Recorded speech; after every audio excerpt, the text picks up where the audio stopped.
ओम नमः शिवाय, हर हर महादेव, जय महाकाल। आप सभी लोगों को सावन के महीने की बहुत बहुत शुभकामनाएं। महादेव जी की कृपा आप सब पर हमेशा बनी रहे।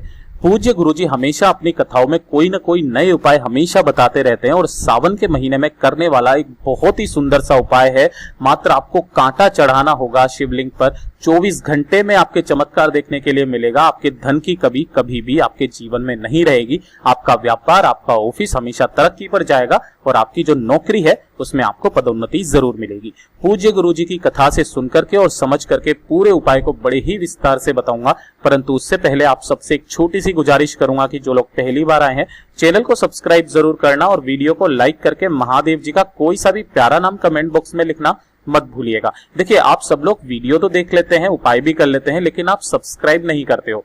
इतनी मेहनत से अगर हम लोग आपके लिए इस वीडियो को बनाते हैं तो सब्सक्राइब जरूर कर देना, ठीक है। बस इतनी सी छोटी सी गुजारिश है। इस पूरे वीडियो के अंदर हम लोग 4 महा उपायों के बारे में बात करेंगे जो कि आपकी हर एक मनोकामनाओं की पूर्ति करेगा। साथ ही साथ आपकी धन की समस्या, बीमारी की समस्या, लड़ाई झगड़ा सब कुछ खत्म होगा, ठीक है। सबसे पहले बात करते हैं पहले वाले उपाय की तरफ।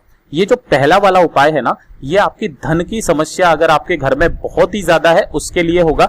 आपका कोई व्यापार है अच्छे से चल नहीं रहा है, ठप होने की कगार पर है, या फिर आप स्थिरता पे आ जाते हो, उन्नति हो ही नहीं रही है, ना ही नौकरी में आपकी उन्नति हो रही है, ठीक है ना, तब आपको ये वाला उपाय करना होगा। ध्यान से सुनना, समझने की कोशिश करना।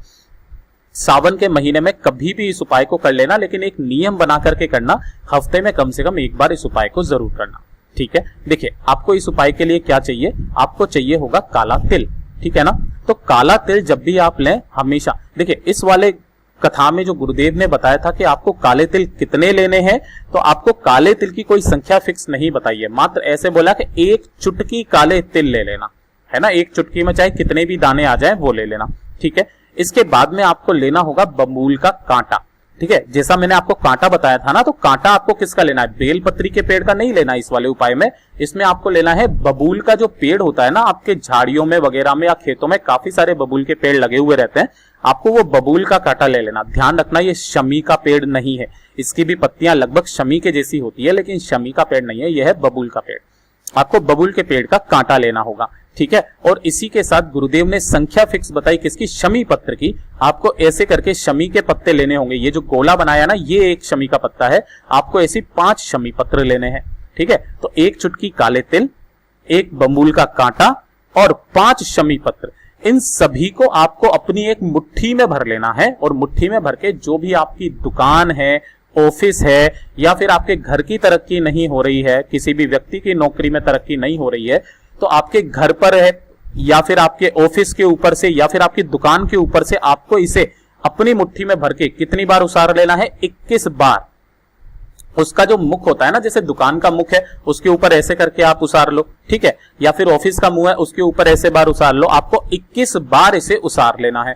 और उसारने के बाद में आपको चले जाना होगा कहां पर, किसी भी चौराहे पर, और चौराहे पर जाकर के इन सब चीजों को यहां पर रख देना, ठीक है। अब ध्यान से देखना, काफी सारे जो लोग होते हैं ना, वो ये चीज सोचते हैं कि भैया कोई दूसरा देखेगा तो क्या सोचेगा कि ये क्या टोटका कर रहा है या फिर क्या कर रहा है, तो काफी ज्यादा वियर्ड लगता है, ओड लगता है। तो गुरुदेव ने बताया कि अगर आप चौराहे पर ना रख पाओ तो किसी भी पीपल के पेड़ के नीचे आप उन सभी सामग्रियों को रख दीजिए अपनी कामना कहते हुए। और पीपल का भी पेड़ ना मिले तो सबसे बढ़िया है, आप बेलपत्री के पेड़ के नीचे उन सभी सामग्रियों को आप रख दीजिए, या फिर किसी भी बहती हुई नदी में आप उसे समर्पित कर दीजिए। पूज्य गुरुजी ने इस कथा में बताया था कि जो व्यक्ति इस तरीके से उपाय को कर लेता है, उसका जो धंधा, व्यापार, ऑफिस होता है, वो दिन दूनी रात चौगनी तरक्की करने लगता है। और जो घर पर से आप अगर इसे उसार करके करते हो, उस घर में सभी लोगों की तरक्की होने लगती है।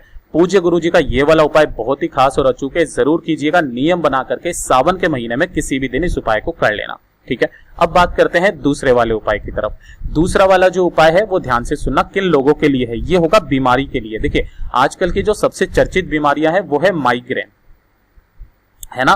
किसी न किसी लोगों को, हर दूसरे लोग को माइग्रेन रहता है, सर दर्द रहता है ना, पेट का दर्द रहता है, कोई ना कोई शारीरिक दर्द रहता ही रहता है, ठीक है ना। तो उसके लिए आपको ये उपाय करना होगा। मात्र आपको एक छोटी सी कटोरी लेनी है, ज्यादा बड़ी नहीं लेनी है, छोटी सी कटोरी। और उस छोटी सी कटोरी के अंदर क्या भर लेना आप, सरसों का तेल, ठीक है। अरे भर लोगे, सरसों का तेल डाल लेना, ज्यादा नहीं लेना, थोड़ा सा लेना है, ठीक है। सरसों का तेल डाल करके और इसी के अंदर आपको थोड़ी सी डाल देनी होगी काली मिर्च। अब भैया काली मिर्च कितनी लें, तो आप 5 काली मिर्च ले लेना और इसे पीस लेना, है ना। और इसे पीस करके जो इसका पाउडर है ना, वो इसी सरसों के तेल में आपको मिला लेना है ना। और जो 5 लौंग आप लोगे, इन 5 लौंग को भी आपको पीस लेना है और इसे भी आपको उसी सरसों के तेल में आपको मिला लेना है, ठीक है। और इन सभी सामग्रियों को लेकर के पहुंच जाना महादेव जी के मंदिर शिवलिंग के पास में। जो आपने कटोरी के अंदर सरसों के तेल के अंदर सारा सब कुछ डाला है ना, उसे लेकर के पहुंच जाना। उत्तर दिशा की तरफ मुंह करके यहां पर बैठ जाना। सबसे पहले तो आपको जो भी पूजा अर्चना करनी है महादेव जी की, वो आप कर लीजिए, ठीक है। महादेव जी की पूजा अर्चना करने के बाद में अब ध्यान से सुनना कैसे उपाय को करना है। जो भी चढ़ाना है चढ़ा दो, सब कुछ करना है कर लो।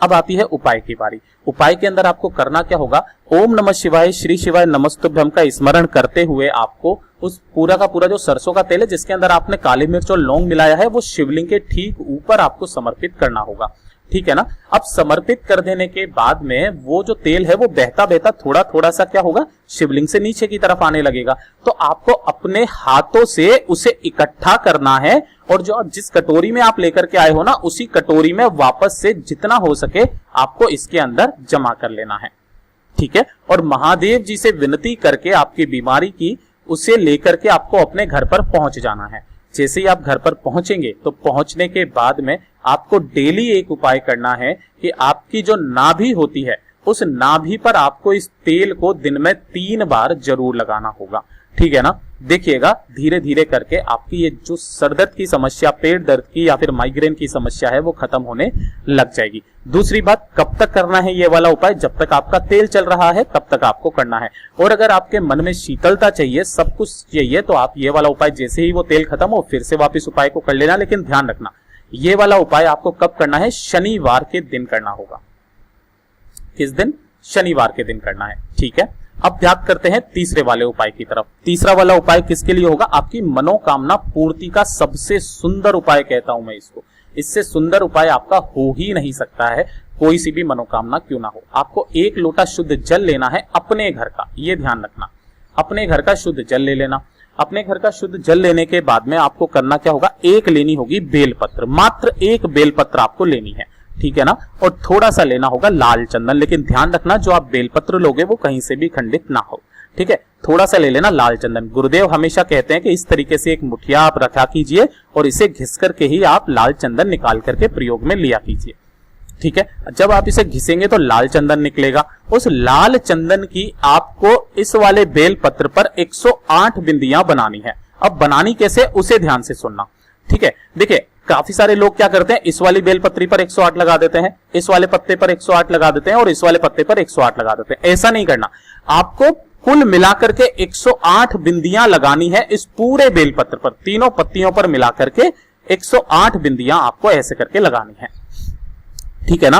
अब आपको इसी तरीके से 108 बिंदियां लगा करके और यहां पर आपको पहुंच जाना होगा महादेव जी के मंदिर शिवलिंग के पास में। उत्तर दिशा की तरफ आपका फेस होना चाहिए और अपनी मनोकामना कह करके जो आपने एक बेलपत्र पर 108 बिंदियां लगाई है चिकने हिस्से की तरफ, ठीक है, तो उसके इस जगह से आपको पकड़ना है। इस जगह से देखो, पकड़ने का भी एक नियम है, इस जगह से आपको पकड़ना है। माता रानी की 64 योगिनियों का स्थान होता है ना। और पकड़ना भी कैसे है, अपनी रिंग फिंगर और अंगूठा, यानी कि छोटी वाली उंगली के पास वाली जो उंगली है उससे और अंगूठे से, उन दोनों से पकड़ना है।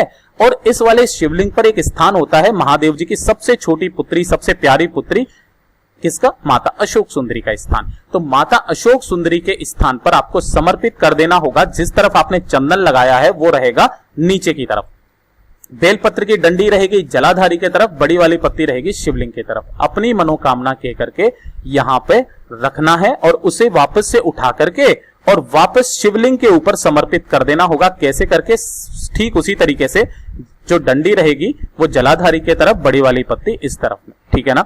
अपनी मनोकामना बोल करके यहां पे पकड़े रहना, पकड़े रहने के बाद में अपनी मनोकामना बोलना और यहीं से उठा करके वापस आपको यहां पर शिवलिंग पर समर्पित कर देना है। और उसे शिवलिंग के समर्पित कर देने के बाद 1 लोटा शुद्ध जल मेरे देव आदिदेव महादेव जी के ऊपर कुंडकेश्वर महादेव जी के नाम से समर्पित कर देना। ओम नमः शिवाय श्री शिवाय नमस्तुभ्यं का स्मरण करते हुए और वापस अपने घर पर आ जाना।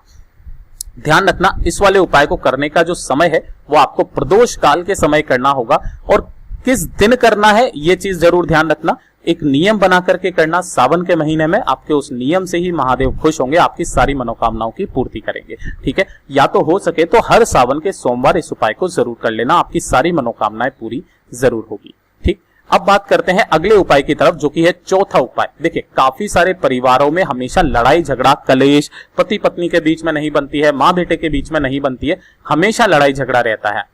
उसके लिए आपको ये वाला उपाय करना होगा। ठीक है ना, जो भी पत्नियां हैं या फिर बहनें हैं, माताएं हैं, इस वाले उपाय को जरूर सुनना, ध्यान से देखना। ठीक है ना, अगर उनके पति उनसे बहुत ज्यादा लड़ाई झगड़ा या फिर उनसे प्रेम नहीं करते हैं तो छोटा सा उपाय करना। आपको लेना होगा थोड़ा सा शहद, 1 चम्मच शहद लेना है बस, और कुछ नहीं करना है। ठीक है ना, और 1 लोटा शुद्ध जल ले लेना।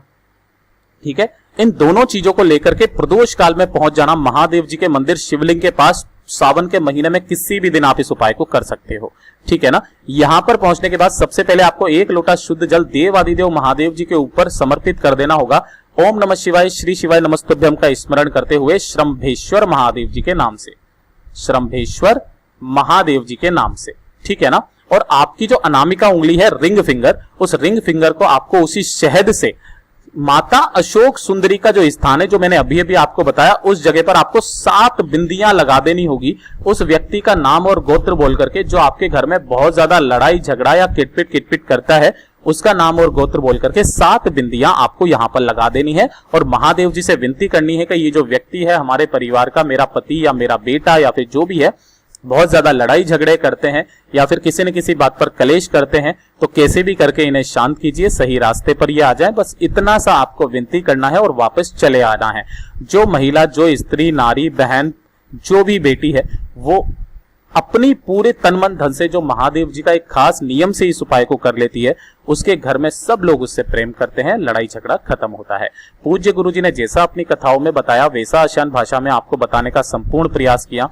वीडियो पसंद आया हो तो लाइक जरूर करना, साथ ही साथ चैनल को सब्सक्राइब जरूर कीजिएगा।